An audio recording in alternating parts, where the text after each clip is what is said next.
श्री दुर्गा सप्तशती अध्याय 7 चंड और मुंड का वध। मैं मातंगी देवी का ध्यान करता हूँ।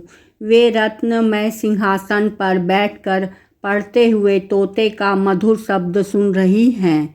उनके शरीर का वर्णन श्याम है। वे अपना एक पैर कमल पर रखे हुए और मस्तक पर अर्धचंद्र धारण करती हैं तथा कहार्ग पुष्पों की माला धारण किए वीणा बजाती हैं। वे लाल रंग की साड़ी पहने हाथ में शंखमय पात्र लिए हुए हैं। उनके बदन पर मधु का हल्का हल्का प्रभाव जान पड़ रहा है और लाल लाट में बिंदी शोभा दे रही हैं। ऋषि कहते हैं, तदनंतर शुंभ की आज्ञा पावे चंड मुंड आदि दैत्य चतुरसिंघनी सेना के साथ अस्त्र शस्त्रों से सुसज्जित हो चल दिए। फिर गिरिराज हिमालय के सुवर्णमय ऊंचे शिखर पर पहुंच उन्होंने सिंह पर बैठी देवी को देखा। वे मंद मंद मुस्कुरा रही थीं। उन्हें देख दैत्य लोग तत्परता से पकड़ने का उद्योग करने लगे। किसी ने धनुष तान लिया, किसी ने तलवार संभाल ली। कुछ लोग देवी के पास आकर खड़े हो गए। तब अंबिका ने उन शत्रुओं के प्रति बड़ा क्रोध किया और समय क्रोध के कारण उनका मुख काला पड़ गया, ललाट में भौवें टेढ़ी हो गई और वहाँ से तुरंत विकराल मुखी काली प्रकट हुई जो तलवार और पास लिए हुए थीं। वे विचित्र खड्गवांग धारण किए और चीते के चम्र की साड़ी पहने हुए नरमुंड की माला से विभूषित थी।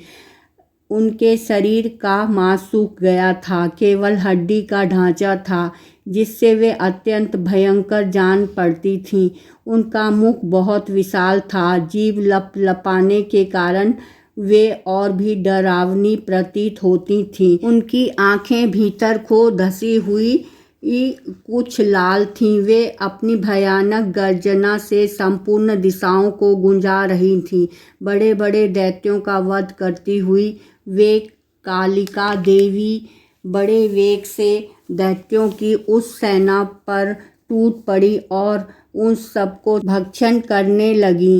वे पार्श्व रक्षकों, अंकुशधारी महावतों, योद्धाओं और घंटा सहित कितने ही हाथियों को एक ही हाथ से पकड़कर मुंह में डाल लेती थी। इस प्रकार घोड़े, रथ और सारथी के साथ रथी सैनिकों को मुंह में डालकर वे उन्हें बड़े भयानक रूप से चबा डालती। किसी के बाल पकड़ लेती, किसी का गला दबा देती, किसी को पैर से कुचल डालती और किसी को छाती से धक्के से गिराकर मार डालती थीं। वे असुरों के छोड़े हुए बड़े बड़े अस्त्र शस्त्र मुंह से पकड़ लेती और रोष में भर उनको दांतों से पीस डालती। काली ने बलवान एवं दुरा आत्मा दैत्यों की वह सारी सेना रोक डाली, खा डाली और कितने को मार भगाया।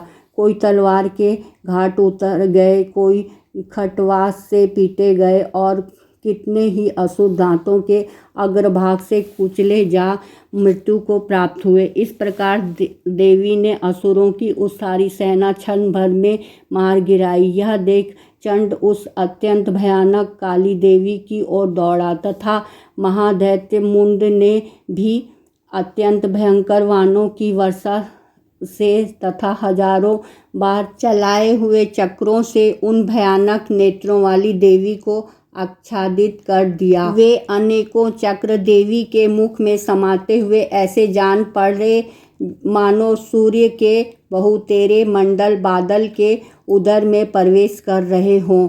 तब भयंकर गर्जना करने वाली काली ने अत्यंत रोष में भरकर विकट अट्टहास किया और उस समय उनके विकराल वदन के भीतर कठिनता से देखे जा सकने वाले दांतों की प्रभा से वे अत्यंत उज्ज्वल दिखाई देती थीं।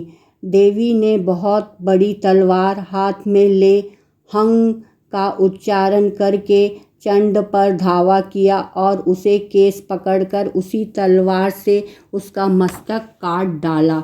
चंड को मारा गया देख मुंड भी देवी की ओर दौड़ा। तब देवी ने रोष में भरकर उसे भी तलवार से घायल करके भी धरती पर सुला दिया।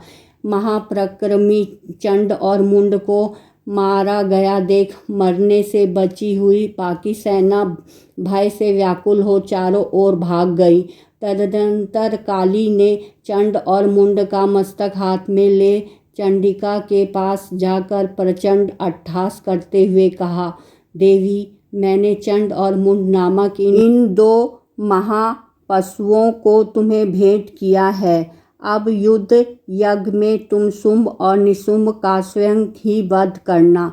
ऋषि कहते हैं, वहाँ लाए हुए उन चंड मुंड नामक महादैत्यों को देख कल्याणमयी चंडी ने काली से मधुर वाणी में कहा, देवी, तुम चंड और मुंड को लेकर मेरे पास आई हो, इसीलिए संसार में चामुंडा के नाम से तुम्हारी ख्याति होगी। इस प्रकार श्री मार्कंडेय पुराण में सर्वानिक मनमंत्र की कथा अंतर्गत देवी महात्म्य में चंड मुंड वध नामक 7वां अध्याय पूरा हुआ।